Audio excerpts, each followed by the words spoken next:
နော်အဲ့မှာဆိုရင် the making of biofuel biofuel ကနေပြန်သွားလိုက်မယ်နော် the biofuel ဆိုတာဘာလို့တာလဲဇီဝလောင်စာတွေကို the making ပြုလုပ်တာပေါ့နော်ဇီဝလောင်စာပြုလုပ်တာဇီဝလောင်စာထုတ်လုပ်တာပေါ့ the raws or refined sugars obtained from sugar canes or cane weights cane weights လို့ခေါ်တဲ့ဒီကြံပတ်တွေနော် sugar cane လို့ခေါ်တဲ့ဗာလဲကြံနေရနေမှနော်ရရှိတဲ့ obtained ဆိုတာရရှိတဲ့ဒီ unrefined sugars or raw sugars ပေါ့နော်အဲ့ဒါဒီအကျန်းတဲ့ဒါမှမဟုတ်လို့ရှိရင်မတန်းရသေးတဲ့တခြားနော်အဲ့ဒါကိုတဲ့ are use အသုံးပြုတဲ့ as nutrient ဘာအနေနဲ့သုံးတာလဲအာဟာရဓာတ်အနေနဲ့သုံးတယ် for the anaerobically respiratory yeast ဟုတ်ပြီဒီနေရာမှာ fermentation ကိုဖြောက်ထားတယ်လို့ပြောထားတယ်မလားအဲ့ကြတော့ဒီအချင်းဖောက်တဲ့ခါမှာဟုတ်ပြီနော်တာဈေးကို anaerobically respiring ပေါ့နော် respiring ဆိုတာကကြတော့ဒီ respiring ဆိုတာကဒီတက်ရှူတာပဲပေါ့နော်အဲ့ကြတော့ပြောချင်တာက anaerobically respiring ဆိုတာကကြတော့လေမဲ့အချင်းဖောက်တာဟုတ်ပြီနော်အဲ့ကြတာဈေးကိုလေမဲ့အချင်းဖောက်တဲ့အခါမှာအသုံးလို့တဲ့ nutrient အနေနဲ့နောက်ခုနက sugar cane နဲ့ cane waste ကနေရတဲ့ဒီ raw or unrefined sugar ကိုဘာလို့တာလဲအသုံးပြုတာဟုတ်ပြီနော်နောက်တစ်ခါ this fermentation အဲ့ဒီအချင်းဖောက်ခြင်း process ဖြစ်စဉ်အားဆိုရင် produce ဘာလုပ်ပေးလဲထုတ်လုပ်ပေးတယ် ethanol ဘာကိုထုတ်ပေးလဲ ethanol ကိုထုတ်ပေးတယ်ဟုတ်ပြီနော် ethanol ဆိုတာကနည်းနည်းတော့ရှင်းရှင်းလင်းပြောမယ်ဆိုရင်သူကအရက်ပုံစံပြောပေါ့နော်what is distill နော်အဲ့ဒီ ethanol ကိုပဲ distill ဘာလုပ်မလဲပေါင်းခံမယ်to obtain ရရှိဖို့ရန် pure ethanol ဟလာတန့်စင်တဲ့ ethanol ရရှိဖို့ရတော့သူ့ကိုဘာလုပ်လိုက်မလဲပေါင်းခံလိုက်မယ်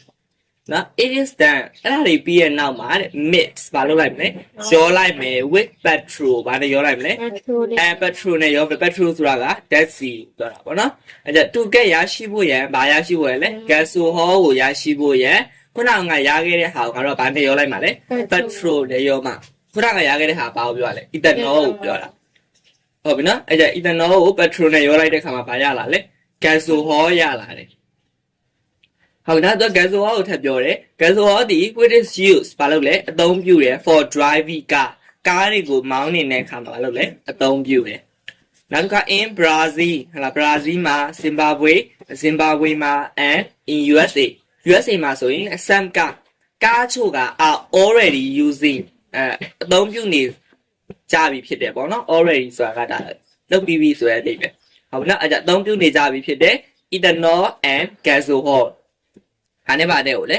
ethanol နဲ့ gasohol ကိုဘာအနေနဲ့သုံးတာလဲ as energy source